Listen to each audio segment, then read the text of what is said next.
Hello everyone, this is Healthy Options with Maureen. Today we are making something very common and very popular in most Nigerian homes, especially if you've had a baby, and that's called the Akamu or Pap. It's also known as the Ogi by the Yorubas. I want to start from scratch to teach you how to make Akamu, but this time in an entirely different way. This time, instead of soaking our grains, we'll be soaking our already ground flour. I actually found out this method because I travel a lot and it's difficult to get a wet meal. I had to start thinking of making Akamu with dry flour. It's actually an easier process, and to me I think the Akamu actually tastes better because you get it to ferment very quickly. In this case, we fermented the flour for just a day. Depending on how hot or how cold where you stay is, most times you have to ferment a day, or if it's really a cold place, you may have to ferment for 2 days. Come with me as we make this. We are making Akamu starting from the scratch. If you've not subscribed, don't forget to do so by hitting on the red button. Thank you.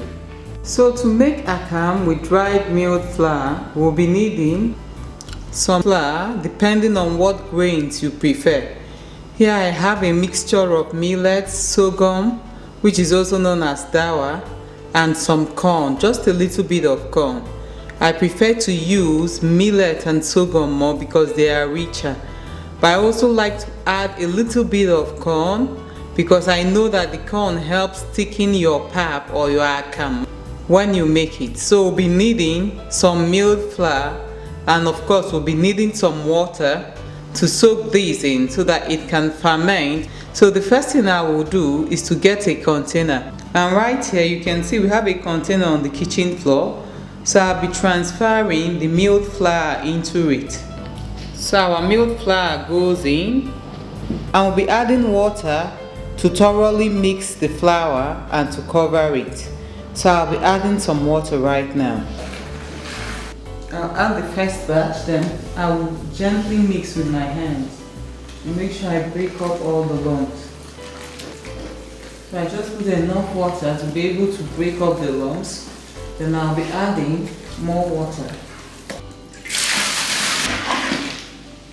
And I'm going to still stir with my hands.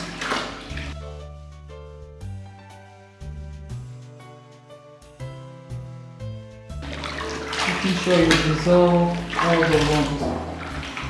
You can see how runny the mixture is now. It's quite runny now, so I'll be covering it up, not with the cover. I'll cover it up with a insulin cloth. So this is what we'll be sieving our pap with, and that's what I'll be using to cover the surface to let it ferment because I need it to breathe. So I'm not going to be covering it with the proper cover of the container. I'm going to cover it with this piece of cloth so that it can breathe, and I will come back and show you what it looks like after about a day or two. So I'll be covering this with the cloth. So this is a brand new day, it's a new morning, and you can see what our Akamu looks like. I will just put my hands beneath so that you can take a look, and it's already fermented enough to my liking. So I'm going to start sieving today. So I'm just going to mix this all up, and I'll be turning out the mixture into another container because I intend to sieve the pap into this black container. So as you can see, I've turned out my Akamu into another container, and that's the empty black container. I will show you what to do. I'll be tying a muslin cloth over this so that it can enable me sieve out the chaff, and it will be left with the smooth paste by the time we are done. We are going to just place this over the container. This is our muslin cloth. We are placing this over the container, and I'm going to be tying it with a string.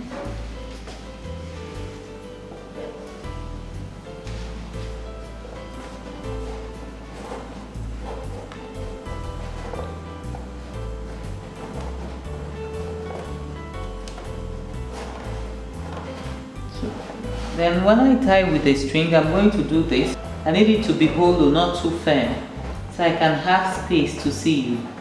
I'm going to do this, and I'm going to commence sieving. So these are what we need for sieving the Akamu.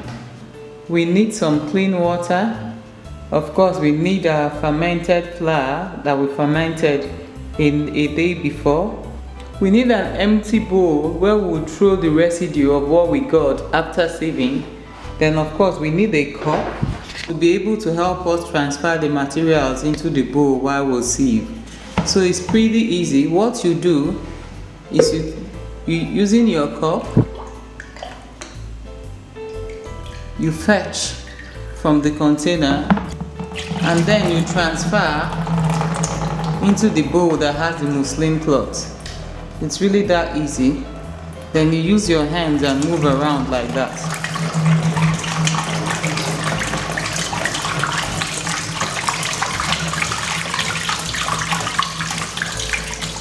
I like to do it a little at a time because then you find out you're faster and more thorough. So just like that, you just move around, and when the water is done, you have to add a little bit more clean water to get most of the milky substance out of the fermented flour. You keep moving around like that. I'm going to add a little more water.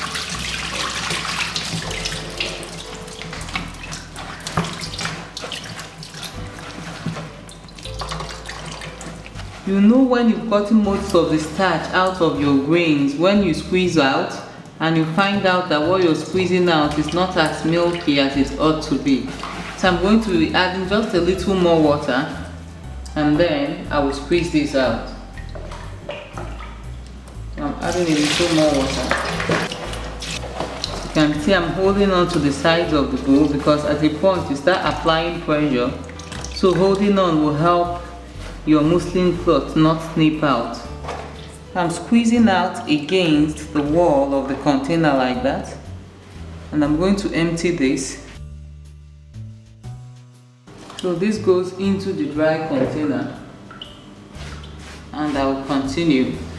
So I just finished sieving out my Akamu or my pap, and you can see we have some in this bucket, the black bucket, we have some in the transparent bucket, and we have what we sieved out from the Akamu. So I'm going to show you what next to do. We are going to let this settle, and with time we'll keep turning off the water till we are able to get to the base of it. If you look at the transparent bucket, you'll see what's happening. The Akamu itself or the pap is beginning to separate and settle at the base.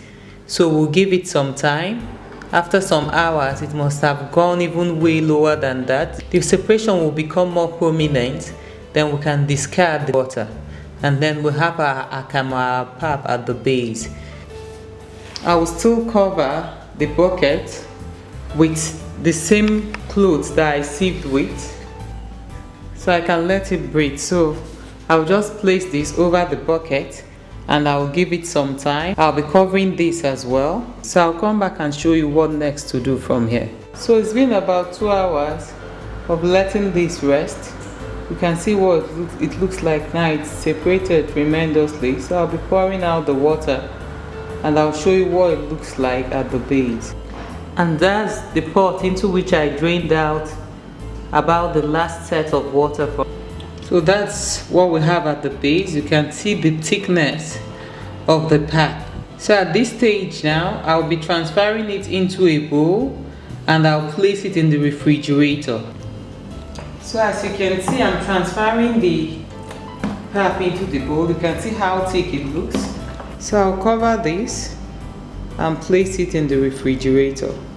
So that's what our Akamu looks like after it has been refrigerated. You will notice the clear separation between the fluid and the pap itself. I'm going to dip a spoon into it so I can show you what the texture looks like. So you can see how beautiful it looks. That's exactly what the texture looks like. I'll be making some because I want to have some for dinner. So I'm going to scoop some into this container right here and I will show you how you can make your Akamu. I've been heating up water for some time. I'm using warm water in this case because I got it out of the refrigerator, so it's a bit cold. So I will use warm water to be able to dissolve it and thin it out a little bit to give me the texture I'm looking for. So onto my akamu, I'll be adding just a little bit of warm water, and like I said, I will stir it up to loosen up the texture.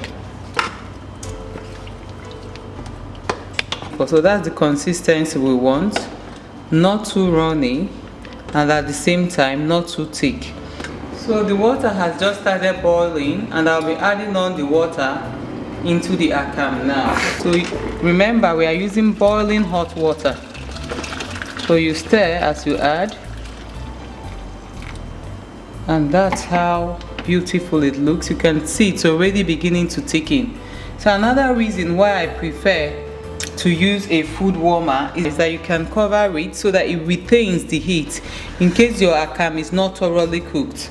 So I like to cover it and I let it retain the heat, and I'll come back and stir this in about a minute or two. So what this does is that in case your akamu is not cooked, it does not lose heat. The heat in it stays entrapped in it, and it will help it thicken and cook properly. So I'm just going to leave this covered, and in about a minute or two I will stir it up and show you how I serve my akamu or pap.